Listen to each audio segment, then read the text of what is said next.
Anche il CNCM Veneto aderisce alla campagna I diritti fanno strada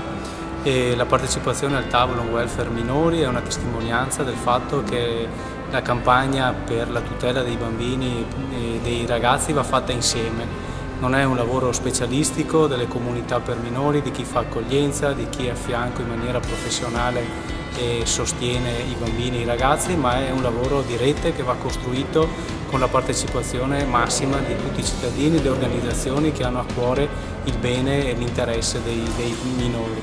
Ecco, quindi è un processo in continuità tra reti di famiglie, comunità civile, che crea occasioni di incontro e di aggregazione per i bambini e li sostiene in tutto il loro percorso di crescita. Ecco, quindi anche questa campagna continua a coinvolgere altre istituzioni con questo nuovo passaggio. Anche i comuni e le amministrazioni comunali si sono fatte vicine a quelli che sono gli obiettivi del tavolo e continueremo a coinvolgerli anche nelle prossime proposte per andare proprio al cuore del problema. Quello che ci sta a cuore è il bene dei bambini, dei ragazzi e delle famiglie che sono a loro vicini e che si possono trovare nel corso della vita in difficoltà.